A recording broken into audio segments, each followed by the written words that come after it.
We got people running around here with Bentley exteriors and bus pass interiors. You know, they look phenomenal. We will put so much time, energy, and effort on looking well as opposed to actually being well.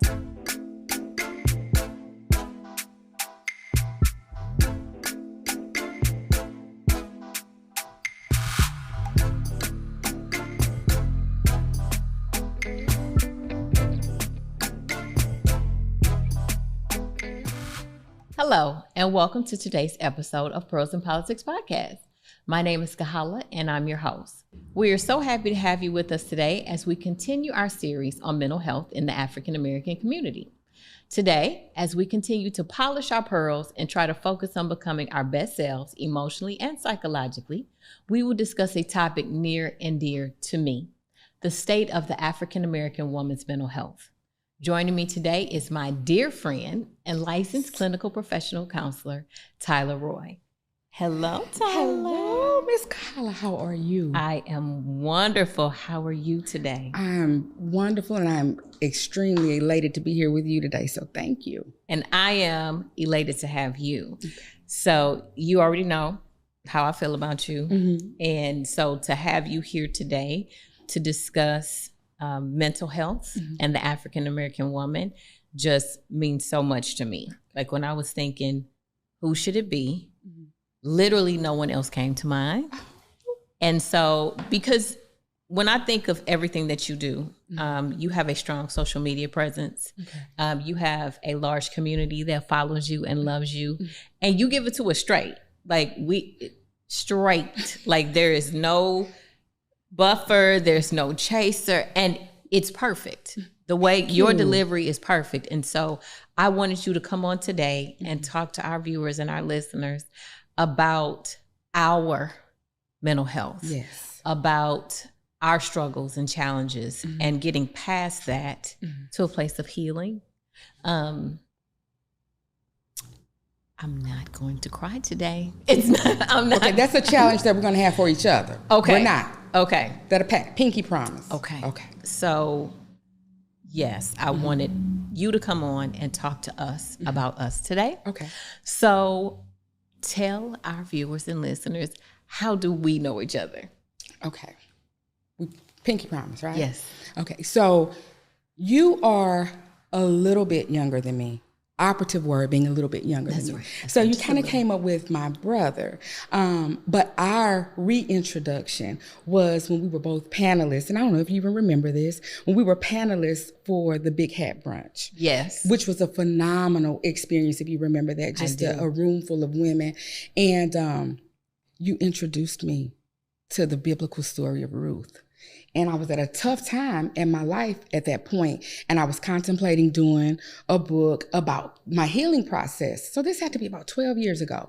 You introduced me to the story of Ruth, and then the beauty for my ashes and my greater being better, my latter being better than my greater. And I don't think you realized at that point, we already had an organic connection, just being co-panelists. But when you spoke about that and you broke that thing down, I don't think you realized how much of an influence that had on me. And I was empowered, and that was the confirmation that I needed. So you don't even realize that you were really a big push for me to even get my book out and to become as committed as I am about the healing process, just for what you shared and introducing me to Ruth. So a lot of times I call you, that's my moniker, my Ruth. So I thank you for that. Thank you so much. Thank you so much. That really means a lot, because coming from you, someone who is so powerful, so strong, so knowledgeable, you've been through a lot in life, as we all have, and you have overcome all of it and come out literally on top of all of it, literally. And as a matter of fact, I owe you another congratulations, as if I haven't congratulated you enough already. Okay. So tell us, what's the congratulations for? Because I'm going to be a wife. Yay. Yes, as of 2 weeks ago, it was official. I accepted a proposal.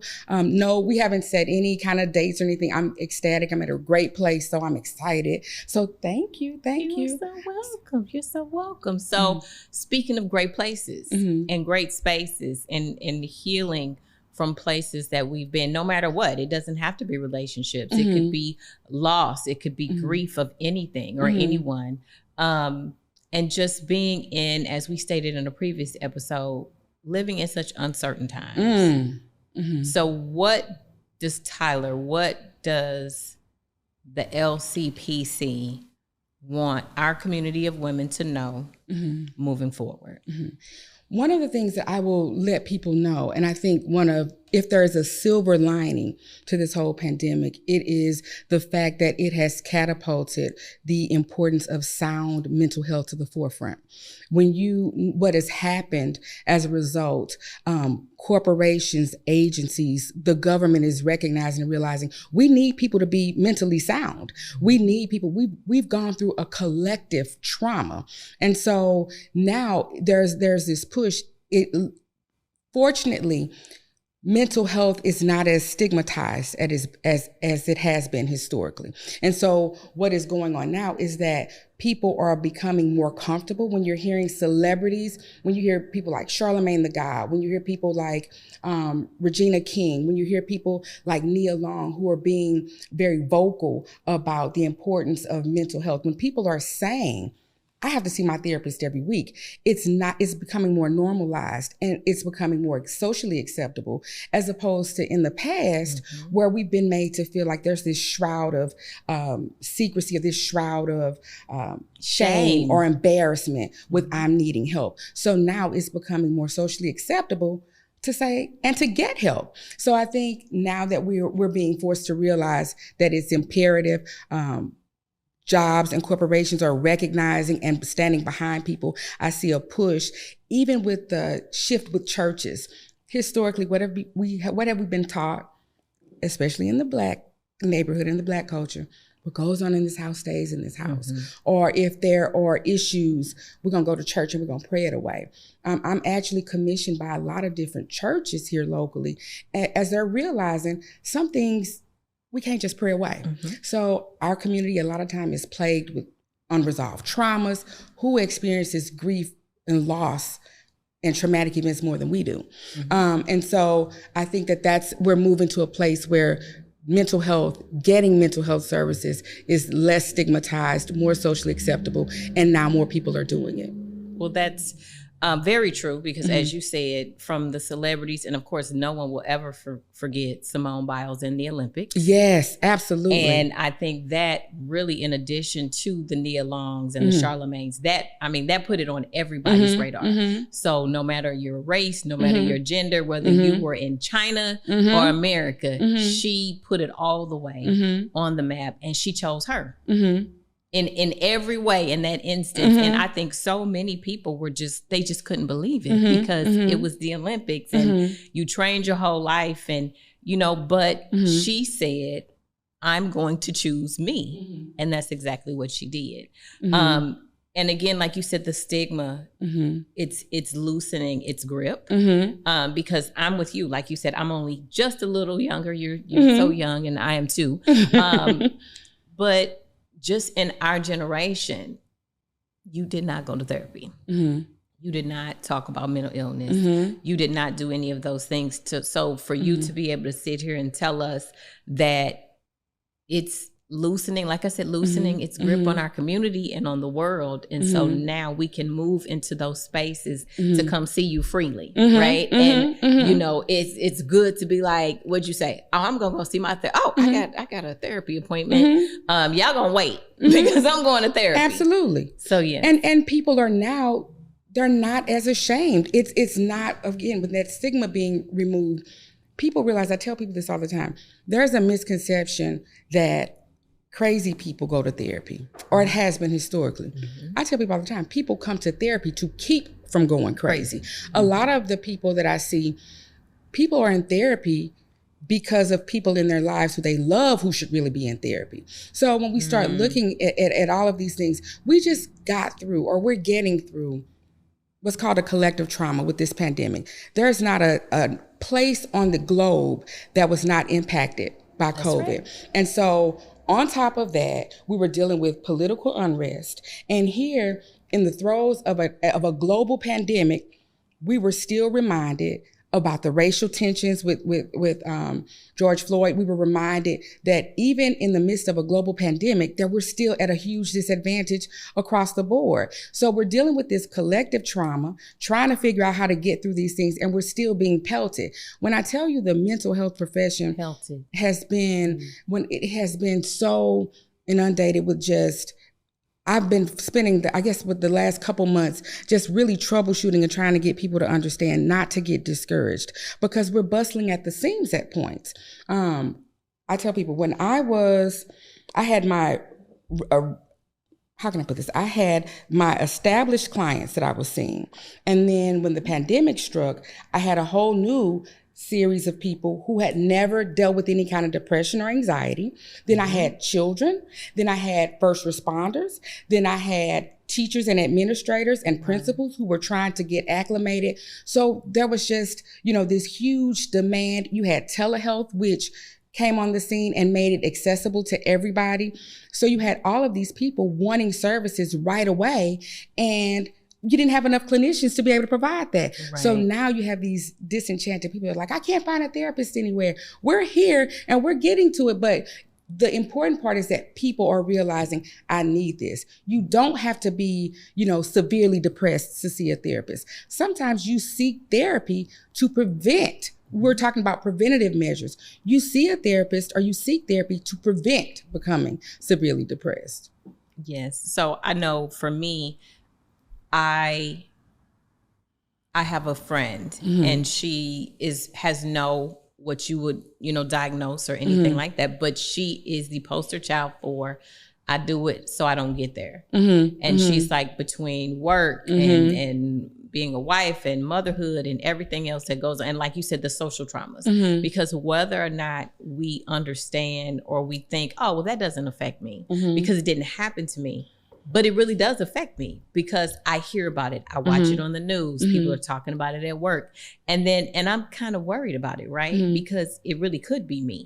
And so all of those things impact us, whether we realize it or not. And whatever affects our mental health, I know for me, it a lot of times affects my physical health. It manifests from my brain to my body. And so again, coming up with a plan to be able to have that conversation, to be able to give Tyler a call and be like, you got anything on your book? Like, can I get 5 minutes of your time?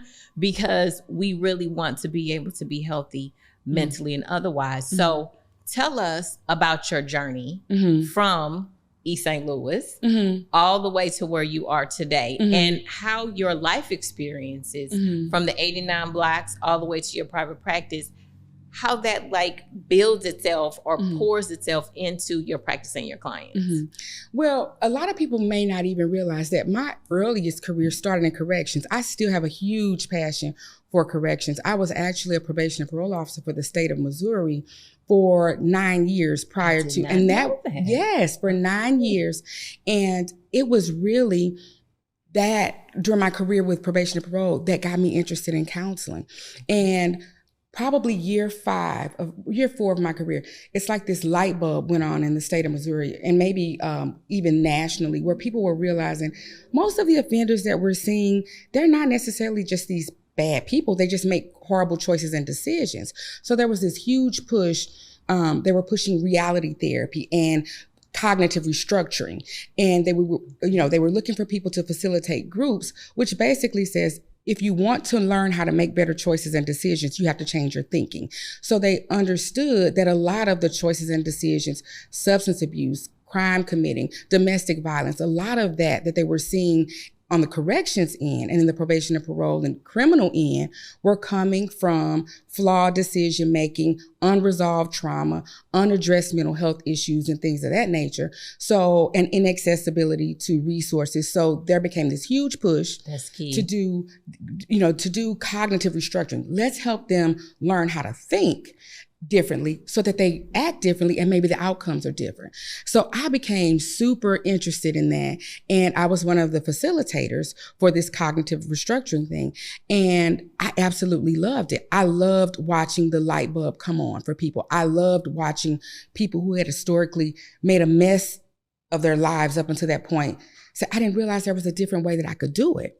And I remember getting ready to transition. There was, at that point, this is so interesting. At that point, and there's probably a culture shift now, maybe, but at that point, people would have rather, probation and parole officers would have rather dealt with 10 male offenders than one female offender.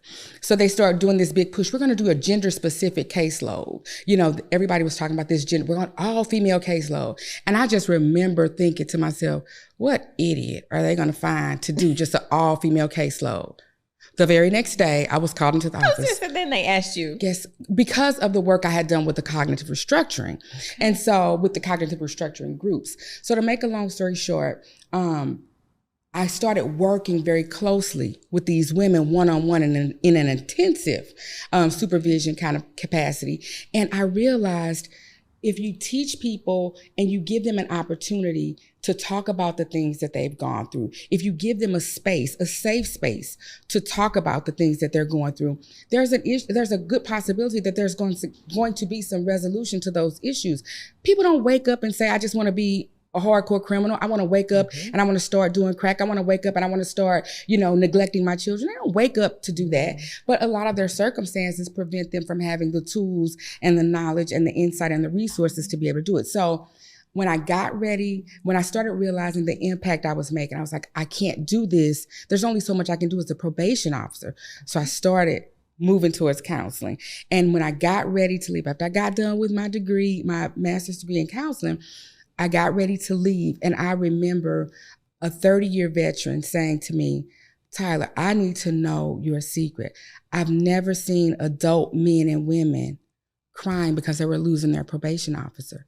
I need to know what you do differently. What's the sauce? What's the sauce? I need to know. And so I realized that cognitive restructuring, cognitive behavioral therapy, helping people to understand how their trauma, or even early trauma, was impacting their decision making. When I realized that I could do that through counseling, I was hooked, line and sinker. I knew that was what I was called to do.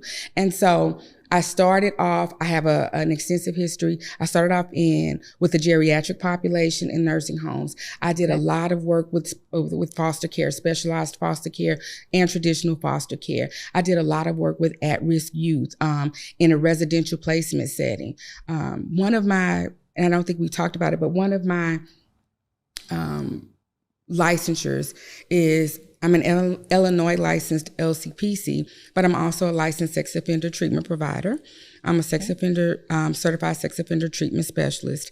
I'm a certified clinical trauma professional and a certified clinical child and adolescent trauma professional. So I love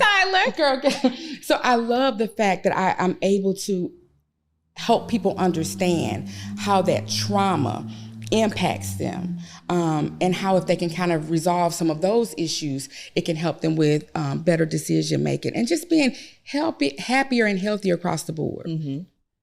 That's amazing. So you have lots of experience and lots of, are those certifications or? The LSOTP, the Licensed Sex Offender Treatment Provider, that's an actual licensure. The other ones are certified clinical certifications that you get like post whatever your licensure is in your respective state. So it comes, so I have a great passion for trauma. That is awesome because I've seen as your journey has progressed, I see how you continue to get your licensures and you continue to get your certifications. And again, you have a whole village. It's way bigger than a village at this point. A whole tribe. What do you call it? A tribe, Chris? You have a whole tribe of people who support and love what you do. And it shows in how you deal with everyday people who are not the sex offenders. They're not the people in corrections, but how you deal with your family, how you deal with your friends, and just the way that you relate to people in general. And so I can see how all of your life experience then translates into the wonderful work that you do. Why did you choose to go into private practice? Because as we all want to know here at Pros in Politics Podcast, Ms. Roy has a private practice that we all want to know about, where it's located, who you see, what your hours are. So when people want to reach out to an excellent, amazing, wonderful female LCPC, they can come right here. So where's your practice and who do you see? Okay. My practice is located in Swansea, Illinois. I have actually been in private practice now 16 years. I've been in the mental health profession for 22 years. I've been in private practice for 16. I'm located in Swansea, right off 159. I have evening and every other Saturday morning hours. And I have those hours, and I'll get to this too, because I think this is an interesting point too.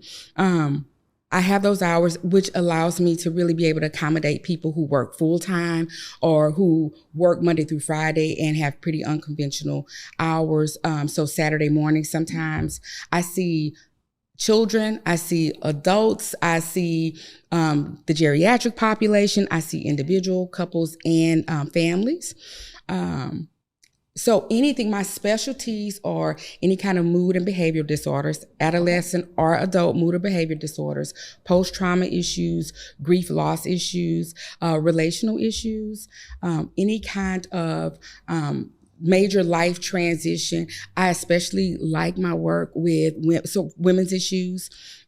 So I pretty much, I don't have a set, some clinicians are just like, I only want to see children. Some clinicians are, I only want to see, I have people of all races, all socioeconomic backgrounds, all religious backgrounds. I'm a Christian, but I'm not billed as a Christian therapist. One of the things that I think that people appreciate about me, and this is going to sound crazy, so I'm going to clarify.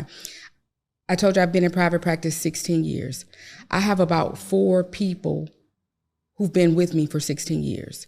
And it doesn't mean, I always try to do my disclaimer because I don't want people to say, well, dog, they've been with you for 16 years. You must not be that good. But what happens is, throughout their lives, they may have started coming to see me because they were going through a divorce. And then, so they got over that hump, and then they've come for a year, or they've been gone for a year and doing fine. And then somebody dies, and then they come back, and then, they're doing okay. And then their kids go away to school. So then there's another, adjustment. So I have some people who have literally been with me for 16 years. I think if you were to talk to all of the people that I see, I think the one thing that they would appreciate, the golden thread about me and my delivery, is they're going to get that clinical piece. They're going to get that compassionate piece. They're going to get that person who knows what they're talking about from a theoretical standpoint, but they're also going to get that piece that's like, girl, look. Oh, they going to get Tyler. They're going to get that Tyler. And I tell people, I try to be as honest as I can. If you're not ready, I understand that. And I don't have any reservations about saying, you're not quite ready yet, and I get that. But come to me when you're ready to work, really. If you want somebody to just tell you what you want to hear, I'm not that therapist for you. I'm going to educate you. I'm going to empower you, but I'm also going to hold you accountable. And I say all the time, I guarantee you, there are people that want to get up and knock off when they're getting ready, done with their session. They want to knock everything off on my office, on my desk, in my office and off my desk. But they always say, when's my next appointment? So I believe in accountability, but I also believe in teaching. I believe in empowering, I also believe in giving people a safe space to be able to talk about what it is that's hindering them from living their absolute best lives. One of the other things that I wanted to, and I don't know if we discussed this beforehand, but I'm also a full-time provider for SIF. And so as a full-time provider for SIF, I'm located in Centerville. That enables me to be able to ensure, and if you know anything about Centerville, the Centerville area, it provides service to East St. Louis, to Centerville, to Cahokia Heights, to Washington Park. That's a totally different demographic. And being a provider there allows me to ensure quality mental health services to people who've been underserved and who ordinarily may not have access to that. So when I tell you the one thing that is the same is my level of commitment to both of those populations that I serve. Now, explain for those who don't know what SIF is. Southern Illinois Healthcare Foundation. And so if you are familiar with the Centerville area, it was formerly known as the Mother and Child Center, but it's now the Centerville location site 4. And I remember when I initially was hired with SIF about 6 years ago, I was actually contracted to work at a whole nother site. And one day after signing my contract, they said, we got another couple sites that we would like for you to check out. When I walked into those doors in Centerville, I said, this is where I want to be. I don't need to look anywhere else. This is where I need to be. And so I get the pleasure every single day of waking up, being able to do something that I absolutely love. And one of the benefits being at SIF is the people that I serve there, they get to see somebody that looks like them. They get to see somebody who is from the same area that they're from. A lot of times people don't realize that how well you fare in therapy is largely contingent on the relationship that you have with your clinician, with your therapist. Absolutely. You got to be able to connect. We're talking about my traumas. We're talking about my insecurities. We're talking about my relationships with my families, my most intimate, secrets and things that I've struggled with. I have to have a connection with you. So for the folks that I see as SIF, for them to be able to say, she looks like me. She knows some of the struggles that I've had to encounter. She knows some of the traumas that we've been through. She knows what it's like to tragically lose people very unexpectedly through gun violence. She understands these things. That relatability, I think a lot of times is very soothing and encouraging for people who ordinarily may have some reservations about talking to a mental health professional. So in essence, the long and short of it is I see everybody. And I love, I don't have a preference. I do a lot of work with women and a lot with adolescent girls. And I absolutely love that population, but I love them all.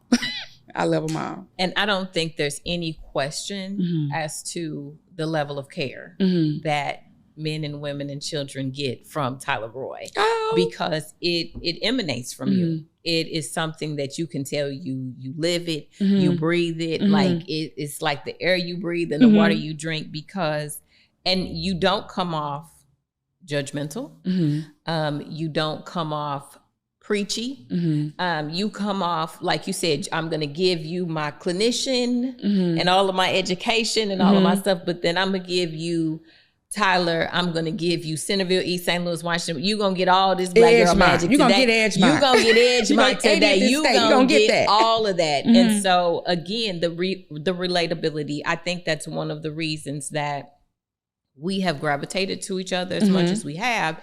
Though we have different life experiences, at the same time, we have life experiences. And so your genuineness comes off so immediately. And so I am absolutely certain that comes off to your clients, because I mean, sometimes I feel like on social media, we're all your clients. Somebody actually said that. Tyler wakes up and I'd be like, okay, she waking up to teach the people today. Go ahead, teach the people today, Tyler, because you not playing. Ouch, Tyler, that hurt. But okay, but I'm gonna be right today. I'm gonna have what I need to have. And so I think that is so important, because again, to be able to connect is what's going to make that person open up, what's going to make that person then, once they're open up, allow you to come in and fix those broken places. And of course, we have to be willing, right? We can't be, but your training and your experience just allows you to people just love you. And so just to be able to have that connection with your therapist is just what so many people need. So with that being said, we've talked about how the stigmas are falling away, but what would you encourage or what would you recommend to help pull those last layers of stigma off for women, for African-American women, and for our community? Because it's still there. And so what work are you doing, and what work do we need to do to finally push some of those last layers back? So I think helping people, I love the psychoeducation and the community education aspect of counseling. Okay. What I mean by that is just not just being in a one-on-one setting in my office, but actually informing people of what, what mental health, good sound mental health services look like, what a therapy session looks like, what you should expect, what you shouldn't expect, who's a good candidate. There's this misconception that you have to have a diagnosed mental health condition in order to see a therapist. I do have people who have mild to severe mental health issues, but I also have people who are saying, you know what, my life is okay, but I know it could be so much better. So they're wanting to just enhance their lives. A lot of it is, and you talked about this earlier, being proactive with things. With our children, with ourselves, with our marriages, relationships, with our familial relationships, being proactive. Don't wait until there's a huge problem. Don't wait until I'm severely depressed. Don't wait until you have to be hospitalized for a psychotic break or a major depressive break before you say, I think I may need some help. We have to have open, honest dialogue with the people that we care about. We talk about friend groups and we talk about self-care. Sometimes we are in that friend group and we have that good girlfriend that we know is falling apart at the seams, but we think, we're going to go to Margarita Mondays. We're going to Taco Tuesday. We're going to be fine. And in actuality, no, be a friend to that person and say, I'm coming from a place of love. Let's see what we can do to get you the help that you need. So being proactive, being willing to be communicative and honest when you see that there's a problem, even if that problem is within yourself. You talked about earlier about all of the demands that we have sometimes as women. That's the superwoman syndrome. That's a whole nother segment. But when you talk about being able to educate people, so that's my part, educating the community, whether it's on a small scale or whether it's on a large scale. Here's what mental health services look like. A lot of people don't even realize when you pay insurance somewhere, you're paying your premium every month. Your mental health services are built into that, most places have an EAP program, an employee assistance program, where you're allotted 4, 6, 8, 12 free sessions. There's a misconception that, mental health, therapy is too expensive. Your insurance covers that. There is that misconception. Absolutely. Over 90% of the people that I see through Southern Illinois Healthcare are Medicaid recipients. Don't tell me, or sliding scale where you may be paying a nominal fee of $10, $20. It is extremely affordable. It is becoming increasingly affordable. You have so many different options now. Some people say, well, I don't like going into an office. I don't like going.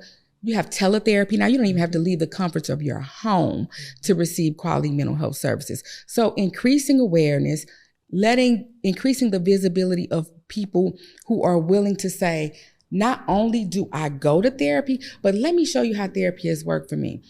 You're not just my friend in real life. You're my friend on social media.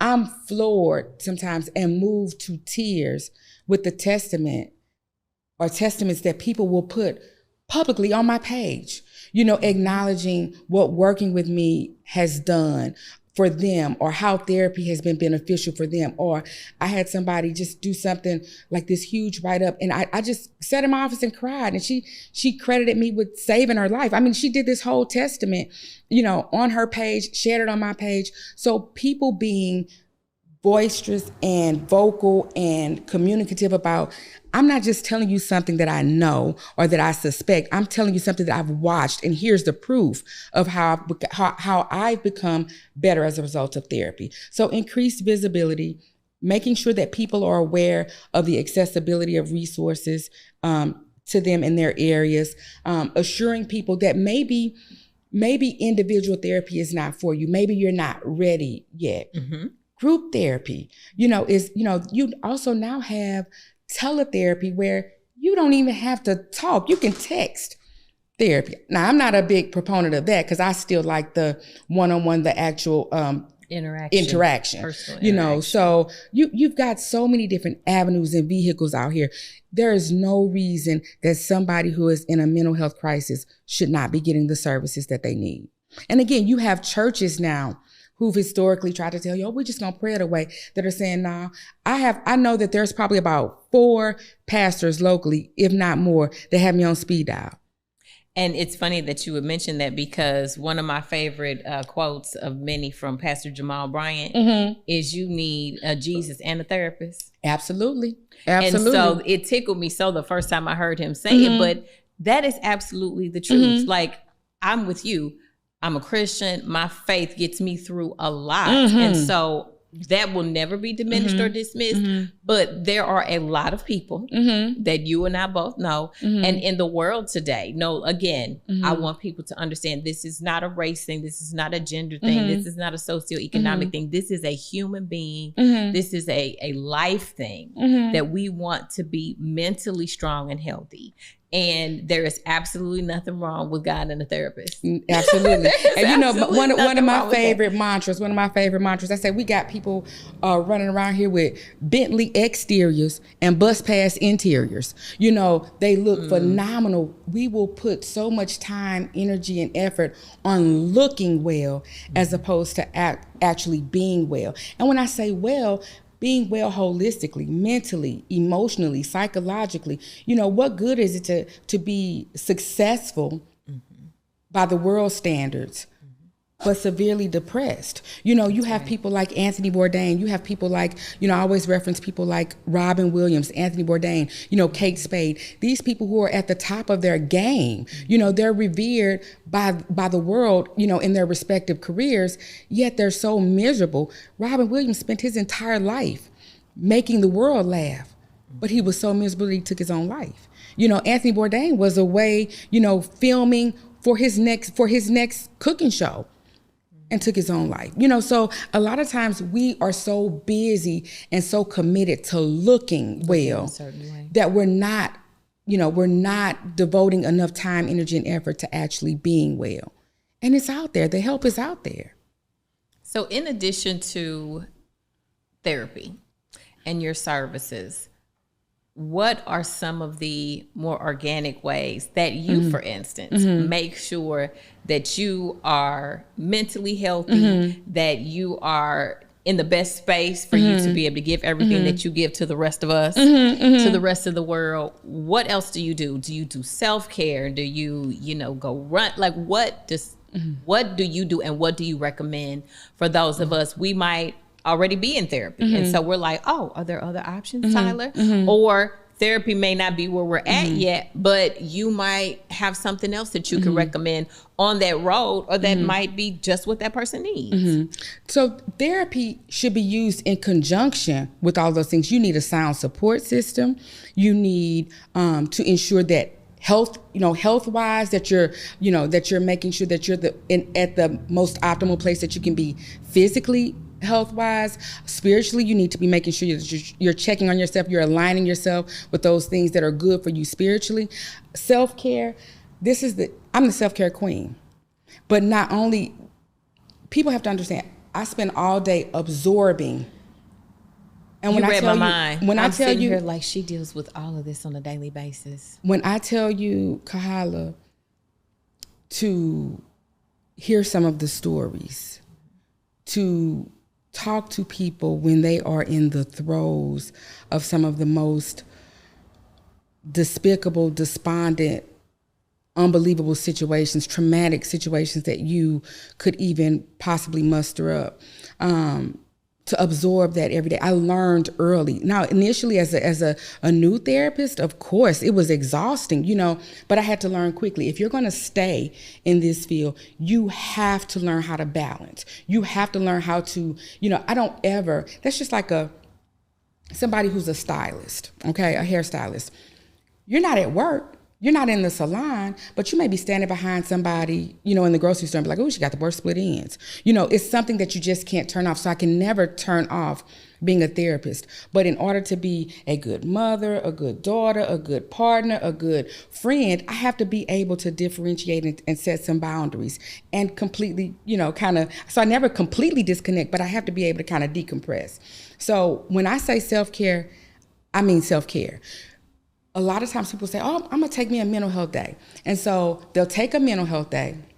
They'll go get a massage, but you're checking your work text. You're checking your work text. Your phone is ringing. You're making sure, I'm just going to respond to this thing. To me, if if it is a mental health day, this is my mental health day. Unless I am waiting on an organ, I'm on an organ donor, unless I'm on the list waiting for a kidney or something like that, nothing. Don't call me. Don't call me. My children know. Like, if this is my time, this is my time. Why? Because you don't ask for it all the time. And it's necessary. It's necessary. You have to, self-care has to be self-care. Okay. And I know that that's something that I need to work on, especially being in a new job capacity, especially having children ranging, like you, from 14 all the way down to 3, and just everything that we have to do in life. What do we say? Superwoman syndrome. I have to learn to set boundaries. I have to learn how to completely unplug, because that's why you just told on me, and then you was like, I saw your response. I knew. Because I will take a day, but I am responding to emails, I'm taking phone calls, I'm doing all of those things. And so, but I'm like, well, because I need to. But you're like, no, you don't know what you need to do is completely unplug, find that balance, so then that way you can operate at your best. And so I think myself and a lot of our listeners and viewers, that's a challenge, because it's so hard to completely unplug. But we have to understand that it's about quality versus quantity. I would rather have a true self-care day versus a 4-week vacation, and so sometimes what you do in that 4 hours is more beneficial for you self-care wise than what you could do in 4 full days. So it's, when you talked about, I still take those calls, I respond to those texts, I do all this. Are you telling me that 4 hours that the world is going to collapse, are those people that you're responding to, that they're going to collapse and everything that you're working on is going to be scrapped if you are not available for 4 hours? No. Another thing I tell people, no is not a dirty word in my category. I have gotten to the point where if it's not something that I want to do, that I'm willing to commit myself to, then I don't have a problem. I don't have a problem saying, no, I'm not available. We a lot of times overextend ourselves. We don't, we don't want to disappoint anybody. I don't want them mad at me, or after all, I guess I could, but we do it. But part of us is doing it very begrudgingly because it's imposing. So you have to learn how to be, I'm not going to say stingy with your time, but you have to learn how we do so much that we're required to do, that we have to do, that when you have that free time for yourself, you have to be okay with saying, I'm going to use this time the way I want to do. My children, I'm going to make sure that I'm ensuring that those areas that sometimes get neglected because we are working and saving the world, that I have to make sure that I'm putting back into those things. So self-care, I'm a huge proponent of self-care, real, genuine self-care. Prioritizing, you'll have Brenda's birthday brunch, you'll have Gloria's going away party, you'll have, Frida's, divorce party. You'll have all these things. You'll have your sorority saying you got to do this. You got your church saying this. You got the church. You're on the food ministry. We got Brother Johnson's repast. You got your husband saying, "Hey, can you look for this and fax it over? Get it sent over to me by 12 and it's 10:50." You got all of these things going on, and guess what you're doing? Okay, I'll do it. I got it. I'm on top of it. I'll make sure I'll get it done. So you're committing yourself and you're overexerting yourself. You don't even realize that that's creating stress. It's creating anxiety. It's creating a place where you're doing things from resentment. So if you don't set boundaries, if you don't say, there's only so much that I can do, if you don't recognize that you have limitations and communicate that to the people who are making these demands of you, you're always going to be behind the 8 ball. So self-care is huge.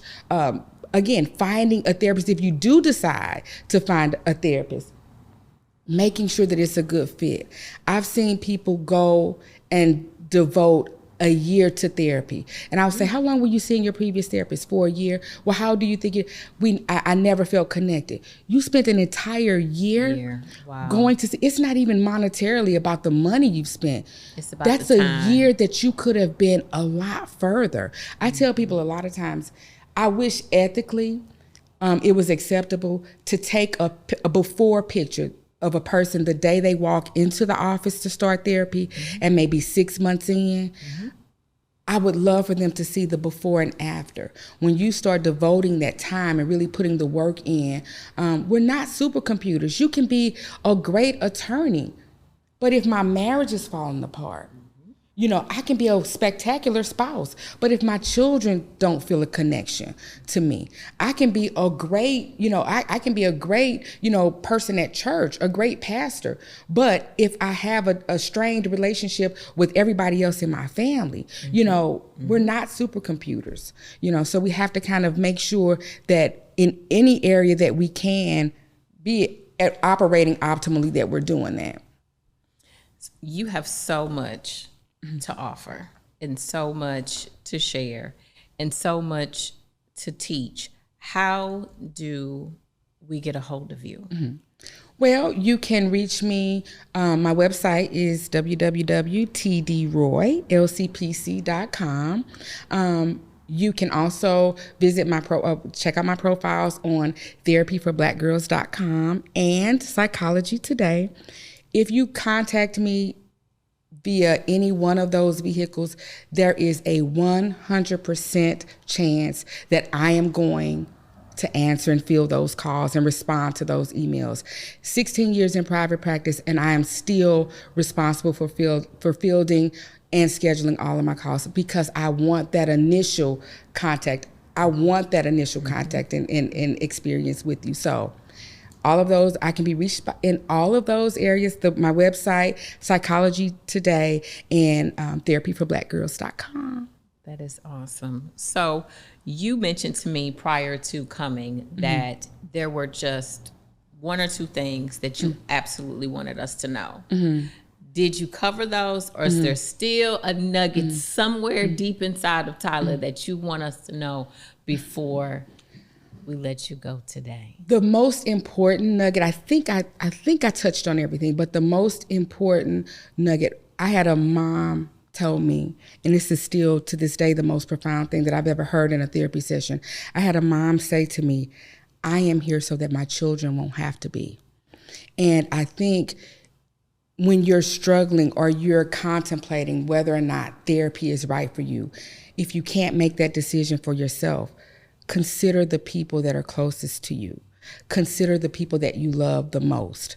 Like I said earlier, a lot of people who are there in therapy, actively in therapy, are really there because of the people that they love that should be there as opposed to them. And it's out there. The help is out there. You don't have to start off, it can be very intimidating. Speak with a therapist first. Get an idea. Call me so I can tell you what to expect and what not to expect, and then what your options are, because you don't have to just go and sit in a therapist's office anymore. That is awesome. So you have given us so much today, as you give us so much every day.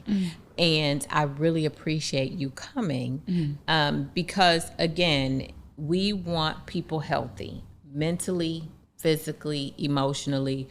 We want people to be their best selves. And so here at Pros and Politics Podcast, we have the Tylers, we have the John Pierres, we have all those people to come on and have a conversation with us, so that way we can take those nuggets that you all have and then apply them, because it's the life application, right? So you can tell me, Kahala said boundaries, you can tell me you do way too much, you could tell me, you think, there's so much more in you than you know, but if I don't apply it to my life, it's just words. And so we have to get into a space where we receive the information and then we actually apply it to our day-to-day lives to be better people. And so we are so grateful that you came. You didn't have to come, but you did. Thank you for having and me. Like I said, you were the first person that I thought of in this space. Will you come back? Absolutely. Yay.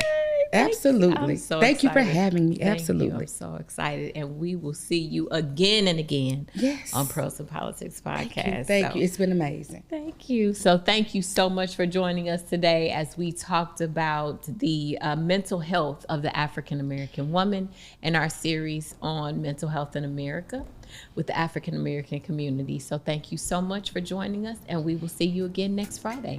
Thank you so much for tuning in.